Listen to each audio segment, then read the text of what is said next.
Sa ngayon mga pre, hindi lahat ng nasa bukid may yayaman. Kasi isa ako sa nanggaling sa bukid. Noong nasaksihan na lahat na sinasabi, isang butil ng bigas, dugo at pawis sa pinaghihirapan. Kaya pala karamihan ng sinaunang matatanda may higpit, galit na galit sila pre. Kung bakit sila nagagalit ng una kahit aksayahin mo isang butil ng bigas, galit na galit sila, sisermonan ka kung ano pa. Kasi nanggaling ako ng probinsya, pero laking Maynila talaga ako. Nandito na rin ako nagkaisip, dito na ako nadapa, dito na ako nasagatan. Na nakita ko ang pinamulatan ng mga magulang ko sa probinsya. Akala ko nang una ang probinsya simpleng buhay, sagana. Pero do sa television mo lang nakikita, cartoons, ang mga ganung bagay. Pero pagdating sa tunay na buhay, magkakalayo pala yun.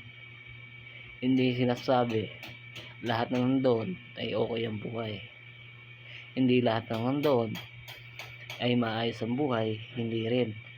Dahil karamihan doon, napansin ko lang, kung may mga lupa naman din sila, laban yung meron doon, karamihan doon may utang.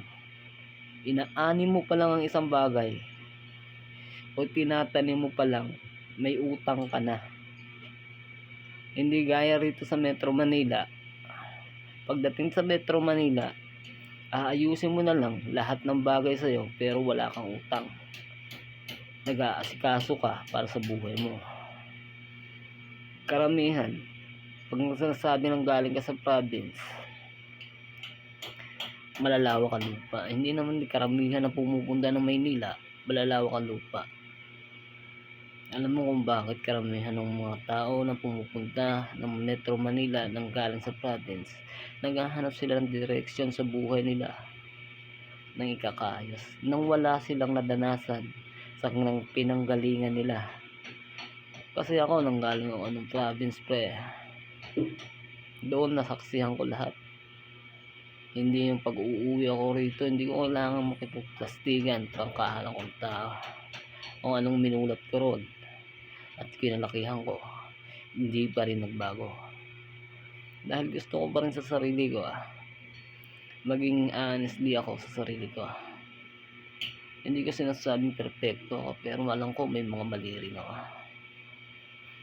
Ngayon pre, ang mga tao nang galing doon, hindi karamihan may lupa. Isasabihan may taniman, merong mga taong nawalan ng lupa, may mga taong hindi makapagtanim, may mga taong hindi rin nakapag-aral, may mga taong kulang din sa pag-aaruga. Maraming akong nakita at nasaksihan doon. Kaya ang karamihan, dapat kung ikaw prosecutor sa gagawin mo, at kung nanggaling ka sa probinsya nang alam mo naman walang wala na, bakit hindi mo proseguhin ngayon? Kung nasa isang lugar ka na alam mo naman din na sagana na, proseguhin mo na. Isang bagay laging tatandaan sa sarili mo, alam mo na nanggaling ka ron at hirap lang din naman ang dinanas mo ron. Point doon pre, babalik ka pa ba sa paghihirap kung dito mo naman din naranasan na may maayos na buhay? Babalik ka ba sa mabigat na trabaho kung dito mo rin naman naranasan kahit pa paano magaan ang trabaho? Iba kasi ang trabaho sa probinsya ay kumpara dito. Doon maghapong ka nakayuko,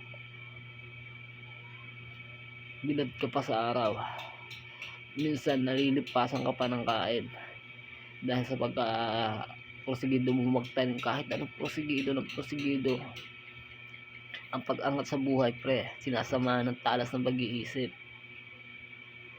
Sa kailangan malakas loob mo. Kung mahina ang loob mo, walang paruruunan ng buhay mo pre. Kaya ako sa'yo pre, prosiguhin mo kung anong meron ka.